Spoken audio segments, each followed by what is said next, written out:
I was born with higher sensitivities, higher awareness. I didn't understand why others didn't see the things I saw, why they didn't feel the things I felt, why they didn't know things I knew. From a very early age, a young child, I was always different than most everybody I'd met, including my parents and my sisters. As I started to get older, that increased. And as many of us have felt and still do feel, we are the black sheep. I never fit in pretty much anywhere. As a young adolescent, I remember going on school field trips, watching all the cool kids, and feeling completely as an outsider. That hurt me deeply. I remember being on one particular field trip, and there was a tower, a monument, where you could go up and see very high on top of this mountain. And I was up in the tower looking down on the group of kids that I wanted to be part of. I was left out, crying. It hurt so deeply, and I felt so alone. I didn't understand this. That continued through most of my life. One thing that changed that was my ability to play drums. And as I got better and better, I had something to offer to the cool kids. So John wasn't so weird after all because he could play drums. Yeah, right. I remember people saying to me, friends, you're too sensitive. They couldn't feel what I was feeling. I would feel emotion so deeply, and it was painful. Still is. I could feel intent. I could read intent. And that's done nothing but increase as I've gotten older. I remember a conversation I had with my mother. It was the summertime. I think I was 12 or 13 years old. And I was very upset, and I was feeling tremendous emotion. I couldn't understand what it was, but I was depressed.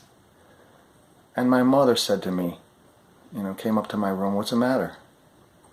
Nothing. Because at that point I had gotten so used to everybody just blowing off my emotions and how I felt and completely just dismissing the intensity of what I was feeling. Oh, he's just a kid. He'll get over it. And I said to my mother, I feel like I have something really, really important to do in this life. And I remember this so stunningly clearly. She said to me, "Well, that's all fine and good, but you need to go mow the lawn." How does a child in those formative years respond when his own mother doesn't understand him? Needless to say, it was pretty powerful. I've always had this knowing that I had purpose, but I didn't understand it. And as I got older, my visions increased, my sensitivities increased, my ability to see beyond this dimension, beings, so forth, craft, extraterrestrials, angels, fairies, all of it. It increased. I would feel such intensity and emotion that as I got older, I wanted to get away from it. I tried to run away from it. I tried to hide it. I tried to bury it. I tried anything I could possibly do to make it stop. I would go drink beer and get drunk so that I didn't have to deal with it. And that only served to make it worse. So it came to a point where I was going to do one of two things. I was going to be in a rubber room, or I was going to accept this and embrace this. I chose the latter. It set me on a path Because at this point, I did not care what anybody thought. I knew and accepted that most people did not experience what I was experiencing. It brought me a certain peace that I fully accepted I was very different than most. I've come to realize there are many that are just like me. Many of us feel exactly the same way. So making this choice, I decided to dive in with both feet and take this as far as I could possibly go with it. And through this, I started discovering more and more aspects of myself, more and more abilities, increasing the intensity of these experiences. It's been absolutely amazing, and I am so thankful, and I have gratitude to myself for having the courage to do this. Through this whole journey, for lack of a better term, as I was discovering things, some of the discoveries were actually memories. Some of the memories are so far beyond this particular reality that I needed a reference that was much larger than our everyday perception. The reference was understanding who I truly am. I am a universal being. I am a spirit, and a fraction of that spirit is occupying this physical body right now with divine purpose. Purpose is something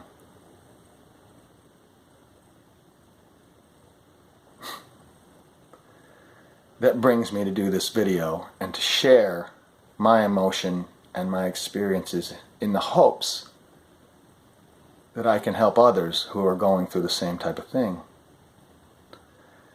As I progressed along the path of spiritualism and understanding, past understanding into knowing, many beautiful occurrences presented themselves to me. Many of us have what we call guides, guardians, teachers, protectors, whatever you want to call them. Some of us have very strong connections to, in particular, guides, beings. One of the aspects that I carry, or one of my guides or energies that I am very, very closely related to, is Archangel Michael. There are several. There's another one that has, as of late, over the past, say, year and a half, 2 years, really brought themselves, or I have brought myself to this energy, is Kuan Yin. I spent 8 months at the Iseti Ranch, which is a very powerful energy vortex. Riding my bike one day, I love mountain biking, I'd be riding around,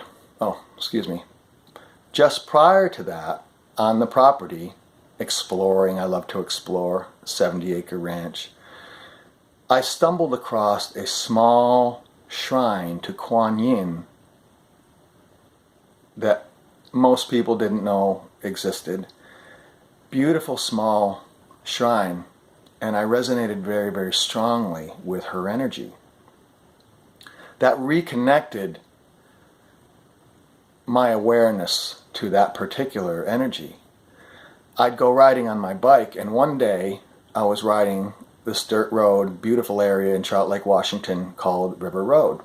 And as I was coming back, there's a small waterfall next to the road. I started hearing an Asian dulcimer, hammer dulcimer, beautiful, ancient Asian music. And I started smelling this perfume. And I remember looking around and going, there's no music coming from anywhere. It's just farmland. I could smell that perfume, and I could feel the energy of Kuan Yin coming in. Very profound, brought me tears of love and gratitude. And As I accepted this, I started to understand that to me, in my incarnation, she represented the divine feminine energy, where Michael represented the divine masculine energy, together creating a whole, complete, balanced representation of energies. I left the ranch after 8 months and came to Houston, Texas, where I'm staying with some dear loved ones. They brought me to several Buddhist temples. One of them in particular, and I had posted some pictures of this temple on Facebook. Incredible energy. As soon as we drove into the parking lot, it lit me up like a Christmas tree. Every hair on my body stood up. The energy was flowing through me, and I was, wow, okay. And we took some pictures. We had a nice time, and as we were getting ready to leave, all of a sudden I felt her energy and her presence. One of the abilities that we all have is telepathy. I have high telepathy with my guides, and she said to me, "Would you come back and speak with me?" And I said, definitely. I said, "You guys, please give me a moment. I need to be alone." I walked up and I knelt down in front of this 40-foot statue of Kuan Yin. I could feel her energy, and the tears of gratitude and love were just pouring. She said to me very clearly, "Look up." And when I did, with my physical eyes, not just spiritual vision, but with my physical eyes, I looked up at the statue. There she is with her vessel, pouring downward. I looked up and saw her look down at me and pour golden light down from that vessel, down into my body, through my emotional body, down into my physical body, down, grounding me with dear Gaia, our beautiful planet.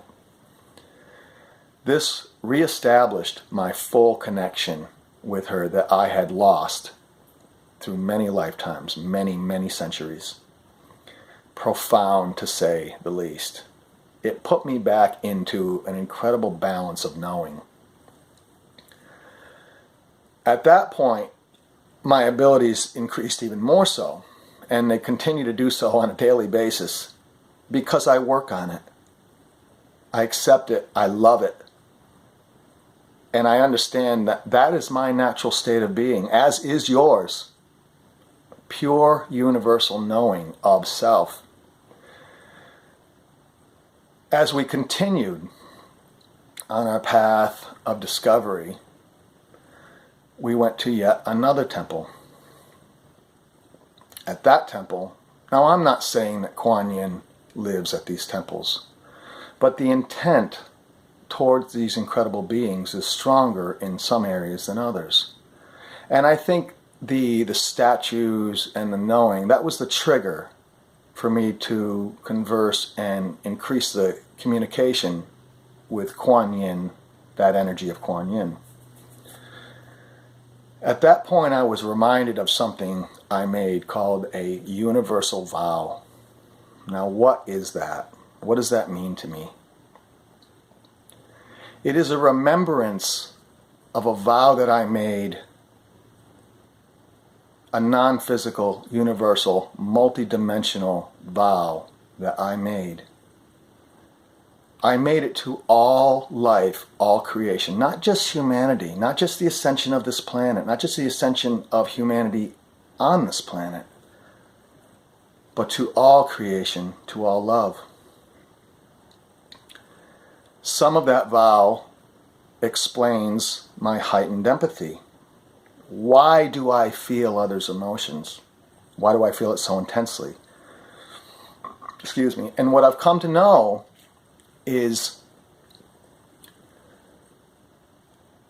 many of us are on our journey. We are all exactly where we are supposed to be. We have all orchestrated our journeys absolutely perfectly. We are all playing our role precisely to that divine plan. Many of us are feeling these energies, and when they get overwhelming, many of us feel completely overwhelmed by some of the energies, the emotion, the intense emotion. One thing I have come to know, that one of my abilities is to aid and help others along their path when they may deviate. Others help me back onto mine. It's balance. It goes in both directions. Energy does not flow in any singular direction. By feeling and being empathic, what I see and how I feel it, empaths such as ourselves, heightened empathy, actually helps the others, the collectives, understand, feel, and process their emotions. And in a very oversimplified way,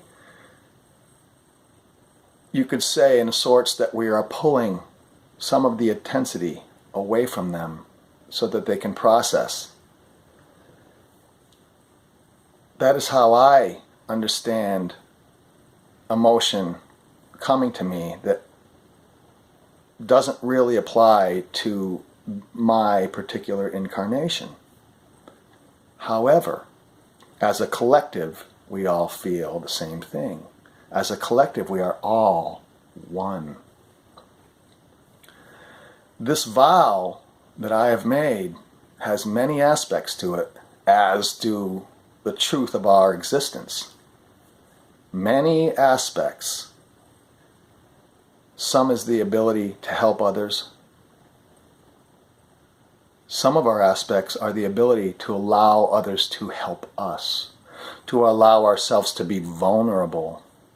As we allow ourselves to be vulnerable, that's breaking down defenses, that's breaking down resistance, that's looking at ourselves with pinpoint accuracy as to who we truly are. This is an incredibly powerful thing. It empowers us. The truth of looking at ourselves, really looking at ourselves, not judging, releasing judgment of others, forgiving ourselves. On a soul's perspective, there are no good experiences, there are no bad experiences. They simply are. They are all part of us evolving as a soul to add to the collective. As we do this, as we accept this, or as we don't accept this, these are all facets of this incredible journey. All of us have made these beautiful choices to incarnate on this planet at this time. All of us are on this incredible journey. When we get past the superficial judgment and the programming that is rampant upon this planet, and we look at all life as one, we look at those who are in pain as our pain. We look at those who are happy as our happiness. These are divine. Emotion is divine. All emotion, whether it be depression, anger, love, all of it. It's divine and has divine purpose. The purpose is for us to have incredibly intimate knowledge and knowing of these experiences. We can take that knowledge of those experiences, that deep emotion, that deep knowing, and we can transmute that into knowledge and wisdom and share that knowledge and wisdom with others who are experiencing something similar, and thus helping each other, coming together in unity, allowing ourselves to be as we are meant to be, one beautiful consciousness, one beautiful knowing of self. We still have individuality. We are still completely unique in our incarnations. However, again, we are one consciousness. And as we remember different aspects of our own individual vows, we understand that there's no difference between any of us. There's no difference in skin color. There's no difference in gender. We're all beautiful spirits.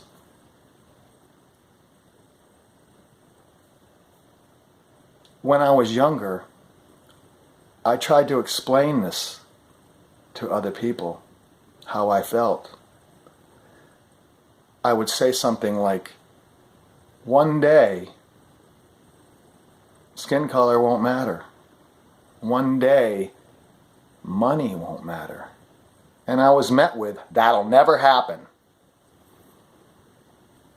Well, I believe it's happening now. I believe many are awakening to the truth of themselves and the truth of all of us simultaneously. This is my universal vow to all of you and to myself. I will do whatever I can to help in this ascension. I will help whomever I can, however I can. I have completely dedicated the rest of my physical existence on this planet to this purpose, because this is my profound purpose, my universal vow to all life, all love, all light. And as we go through the challenges, and as we will run into people who